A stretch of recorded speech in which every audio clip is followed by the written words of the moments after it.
may isang talon sa Suyo, Ilocos Sur na tinatawag na Falls of Happiness. Pero bakit kaya ito ang naging pangalan nito?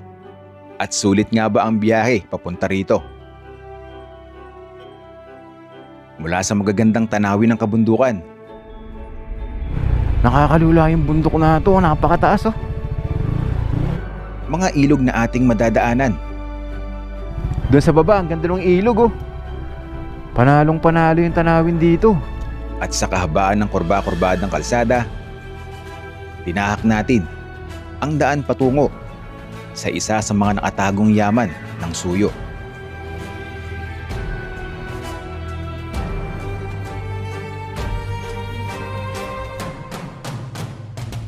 Tara, samahan niyo ako at tuklasin natin ang sangbay ni Ragsak Falls.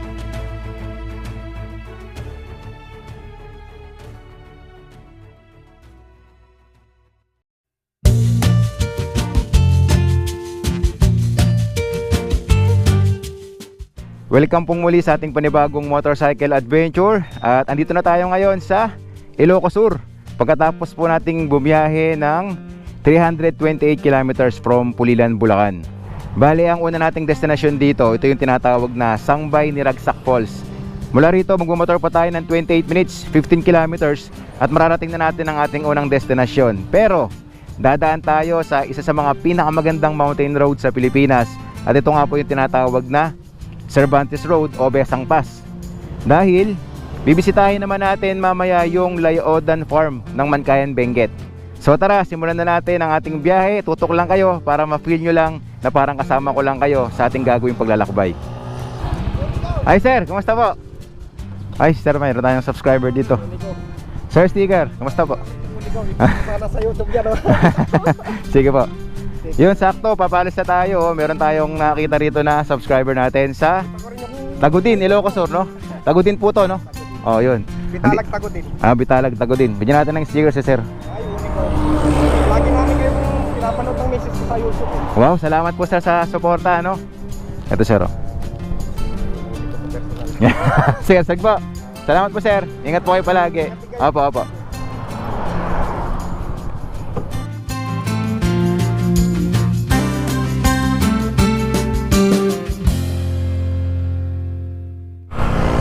Ang lawak din ng bukid dito sa Ilocos Sur, no? Ayan, welcome to Suyo. Ramdam na natin ang pagbabago ng ruta.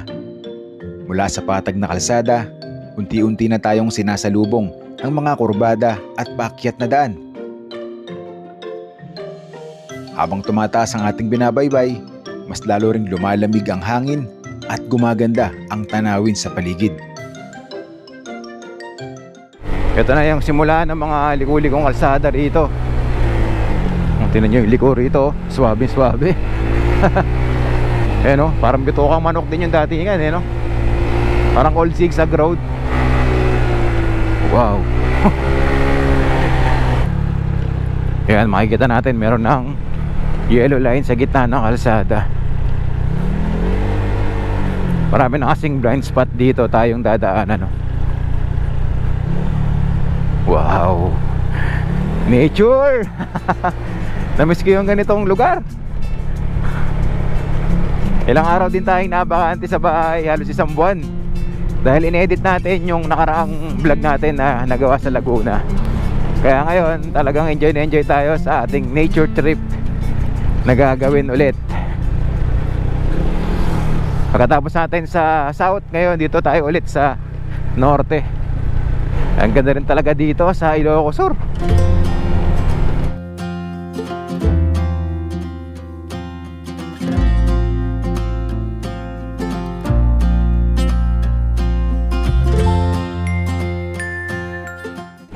Caution, sharp curve ahead. Yun yung mga pangkaraniwan na mababasa natin dito. Ito. Ayan, sobrang steep na nung liko na yun.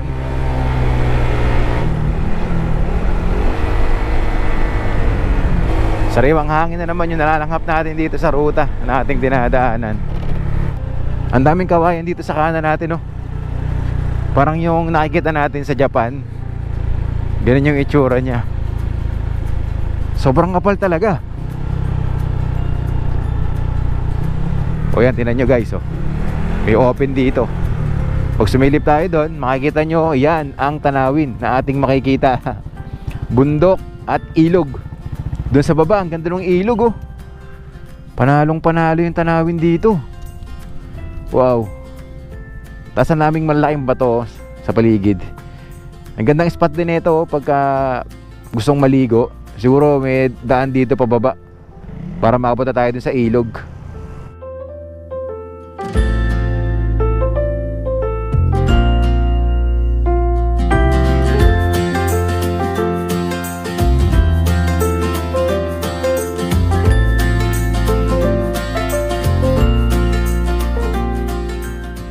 Tingnan nyo naman kung gaano ka-refreshing yung lugar natin, yung motor natin.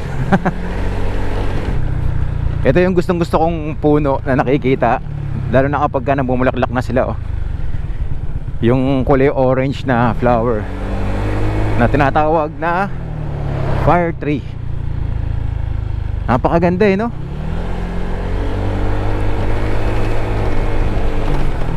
Okay, ito pala yung pinaka town proper ng Suyo, Ilocos Sur.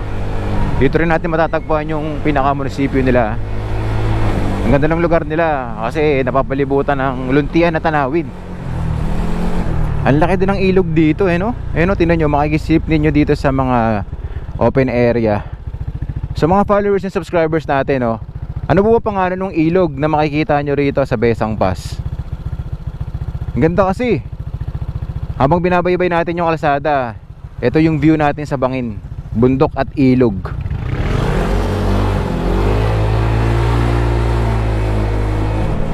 Ang taas ng bundok, oh, sa harap natin.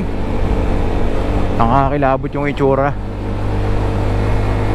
Katulad nyo din ba ako na sa tuwing dumadaan sa mga ganitong ruta, sa mga mountain pass, eh ligayang ligaya habang tayo ay nasa biyahe.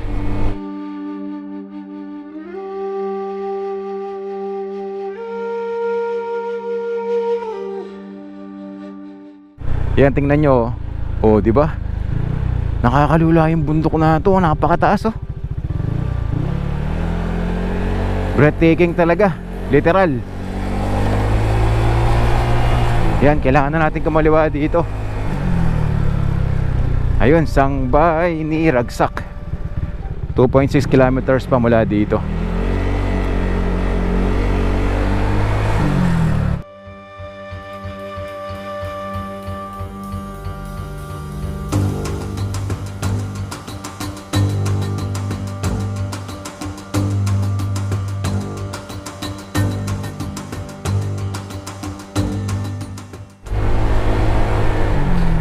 Mas paliblib ng paliblib yung dinadaanan natin dito papunta dun sa waterfalls.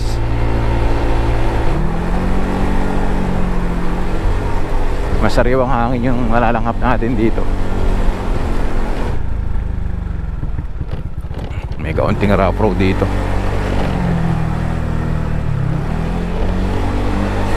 Ayan, medyo maliit na daan na tong ating dadaanan at hindi ganun kaganda yung kondisyon ng kalsada. Pero kasya 4 wheels dito.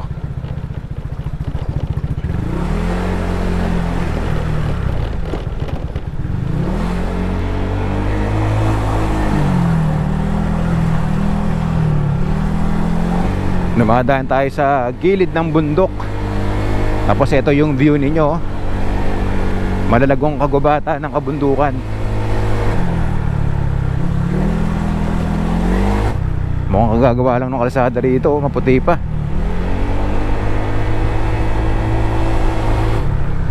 Tapos ganito ulit, maliit ulit ng kalsada na rough road. Dito bigayan lang para masakali pa lang may makakasalubong kayo. So ito yung kondisyon ng kalsada rito, lumalapad tapos lumiliit. Pero passable siya kahit malaking sasakyan kayong pupunta rito.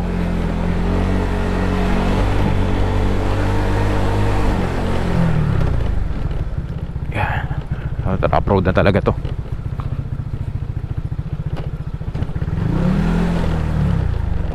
Yeah. Hello po. Yan, tapos biglang ahon naman dito. Yan. Taas. Woo! Biglang tarik eh. Oh. Mula doon sa pinasukan natin na kumaliwa tayo, 2.5 kilometers pa yung magiging biyahe natin. Na ganito yung kondisyon ng kalsada. Ayan, ito matarik. Napababa. Ang daming mga batong nagbagsakan. Grabe, ganda talaga ng ilog dun sa kaliwa natin, yung pinakabangin sa dinadaanan natin na to.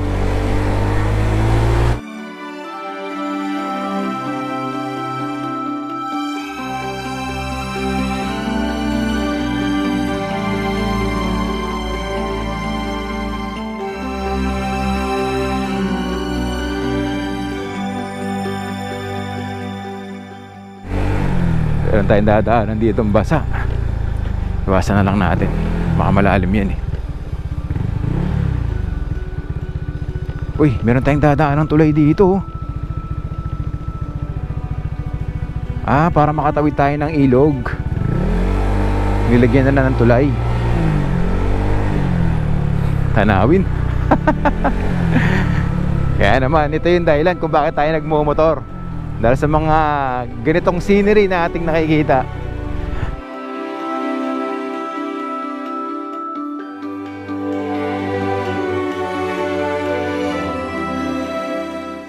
Ito na yung tulay na nakita natin kanina doon, oh.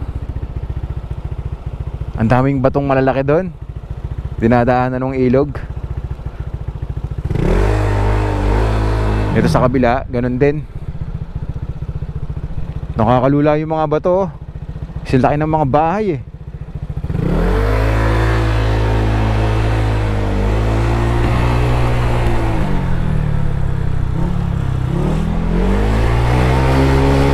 Yan, ahon ulit. Pagkatapos na sa tulay, 1 minute na lang, nandun na tayo.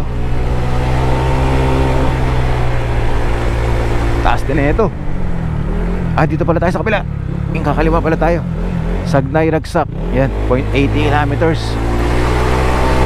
Ito talagang mataas to. Ingat tayo rito. Isang diretsong mahaba to. Medyo madalas yung kalsada malumot. Yeah, dito tayo sa kabila kasi makapalang lumot mo sa kanan eh. Solid. Ay, ahon kong ahon.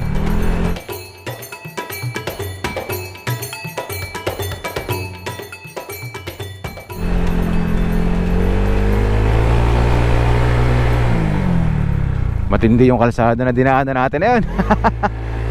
Buti lang medyo maganda yung kalsada, sementado, kahit malumot. Okay.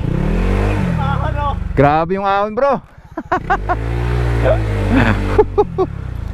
Kahit si Suki napamangha dun sa inakyat natin eh. Kasi imaginein mo, akala ko dire-diretso, yung pala kakaliwa, kaya nawalan tayo ng buwelo. Tapos isang talagang diretso na mataas. Kaya ingat po tayo dun sa part na yon. Dahil nga, gaya na sinabi ko kanina, dun sa may bandang kanan, sobrang malumot. Kaya kung wala naman din kayo makakasulubong, dun na kayo pumeso sa kaliwa. So, andito na tayo sa jump off. Puntahan na natin yung waterfalls.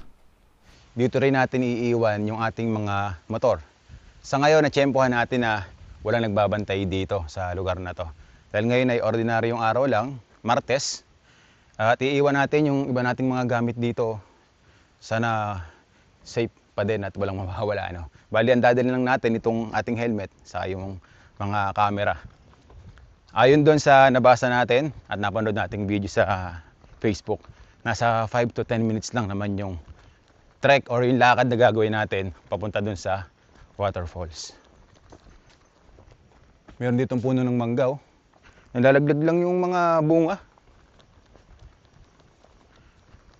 Ito mukhang pwede pa itong kainin, ah. Ito guys, tinan nyo. Oh, di ba? Ay, hindi na pala. Sira na. Okay, lakad na tayo. Nagpatuloy lang kami sa paglalakad sa loob ng kagubatan. Tahimik ang paligid. At puro tunog ng kalikasan ang maririnig habang tinatahak namin ang daan papunta sa talon. Ito na ngayon yung nilalakaran natin. Yan. Sementado naman siya. Tapos merong harang dito sa gilid. Nilagay nila to para maiwasan na may mahulog dito. Dahil tinan nyo naman yung bangin, oh. Ang taas natin. Pero yung scenery habang naglalakad kayo dito, ang taas ng mga bundok na makikita nyo sa paligid natin. Na siyang magpapasaya sa inyo at magpapawala ng pagod ninyo habang kayo ay naglalakad dito. Ang dami rin palang mga kawayan dito sa dadaanan natin. Yung habang ikaw ay naglalakad, tahimik na kapaligiran, yung hangin saka yung lagaslas ng mga dahon ng kawayan. Ganun yung ma-experience nyo rito, tapos yung tunog ng ilog. Hindi naman gaanong mahirap ang lakaran dahil ang matatarik na bahagi ng trail ay sementado na. Kaya kahit hindi ka sanay mag-trek, kaya mo pa rin itong marating basta dahan-dahan lang sa paglalakad. Dito nga pala sa Sangbay ni Ragnac Falls, wala tayong tour guide na makakasama. Napakaraniwan na meron kapag meron tayong pinupuntahan ng mga ganitong tourist spot, yung nagtitrek tayo sa kabundukan. Simula kanina, nung naglakad tayo, wala pa tayong nakasalubong dito kahit isa. So ang ginagawa lang namin ni Suki, binabaybay lang namin yung daan tao na aming nakikita rito. At mula rito, nakikita na natin yung waterfalls. Ayun, oh. Sa may part na yon. Kaya kahit wala tayong tour guide dito, madali lang puntahan yung waterfalls. Hindi tayo maliligaw. Meron na akong nakikita rito na kubo. Mukhang dito yata tayo magbabayad. Good morning, sir. Yun, sa wakas, simula kanina, wala tayong nakitang tao, ngayon meron na. Si Kuya. Kuya, anong pangalan niyo po? Pablito. Yan, si Kuya Pablito. Kayo po yung bantay dito sa waterfalls, no? Bali, magkano yung entrance fee dito, sir? 40 per head, sir. 40 pesos per head. So, yan yung babayaran natin dito sa Sangbay ni Ragnac Falls, 40 pesos per head. Bukod dun sa 40 pesos, sir, wala na pa tayong babayarang iba? Wala na. Yun. Cottage 150. Ayun, kung gusto nyo mag-cottage, 150 pesos yung babayaran nyo dito. Ito, sir. Dalawa. Tapos magre-register lang kami dito, no? Kahit isa lang. Tapos isulat mo kung pinagkano. Ah, sige po. Kuya Pablito, curious lang po ako, bakit ba tinawag na Sangbay ni Ragnac Falls itong talon dito sa Ilocos Sur, sa Suyo? Sa amin dito, sa Sangbay, Opo. Talon, Falls. Ah, ang Sangbay po sa salitang Ilocano, ang ibig sabihin ay falls, Falls. o talon.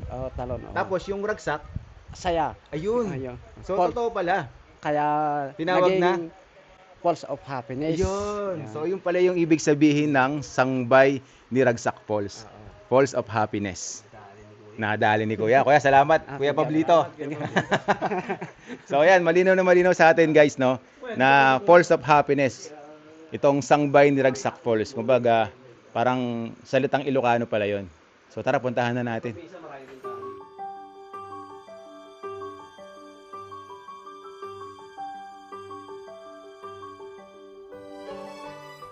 Habang papalapit tayo ng papalapit, dinig na dinig natin yung lakas ng bagsak ng tubig. Caution, slippery when wet. Legit naman talaga. Madulas yung mga bato kasi malumot. Grabe yung ambience dito. Tingnan nyo naman, oh.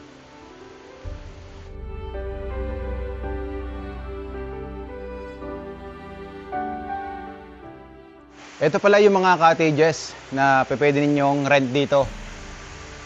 Kapag season dito, yung maraming tao, sigurado na pupuno yung lugar na ito. At dito, eto na. Solid talaga. Tingnan nyo guys kung gaano kaganda yung waterfalls dito. Oh, di ba? Palapit tayo ng palapit.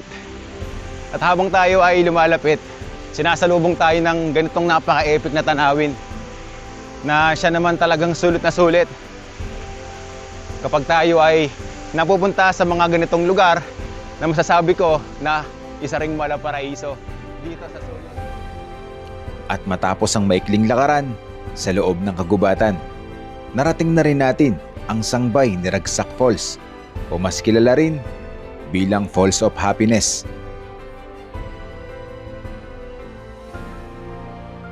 Sulit ang pagod sa pagpunta rito dahil sasalubong agad sa atin ang napakagandang tanawin ng talon at ang preskong hangin mula sa paligid. Tahimik at napaka-relaxing ng lugar. Ang maririnig mo lang ay ang tuloy-tuloy na agos ng tubig at mga tunog ng kalikasan. Isa ito sa mga patunay na marami pa talagang magagandang lugar na pwedeng tuklasin dito sa ating bansa.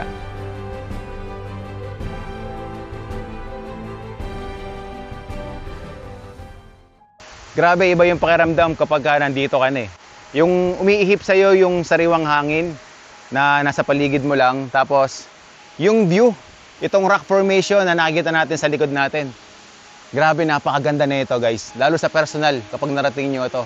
Iba yung kilabot pagka nakita ninyo, no? Sabayin nyo pa nitong napaka-epic na waterfalls dito sa lugar na to. Ang ganda ng bagsak ng tubig mula doon sa taas, oh. Sa sobrang taas na itong waterfalls, slow motion na siyang bumabagsak dito sa lugar na kung saan dyan kayo pwedeng maligo. Medyo mababaw lang doon. Pwede kayo magtampisaw sa spot na yan. Meron lang ako napansin dito sa napakalaking bato. Para siyang likod ng palaka. Bullfrog. Ayun yung pinakamata niya. Ito yung likod. Ito yung mga legs niya. At ayun yung paa. Kapag narating nyo na yung lugar na to, upo lang kayo dito sa ginawa nilang tambayan.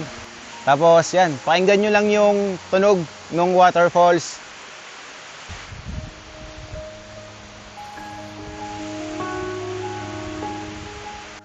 Kaya kung gusto ninyo ng road trip plus nature trip, ito yung bisitahin nyo rito sa Ilocos Sur na waterfalls. Sulit na sulit yung ibabayad ninyo na 40 pesos dito sa Sangbay ni Ragsak Waterfalls ng Suyo, Ilocos Sur. Sana mabisita nyo rin.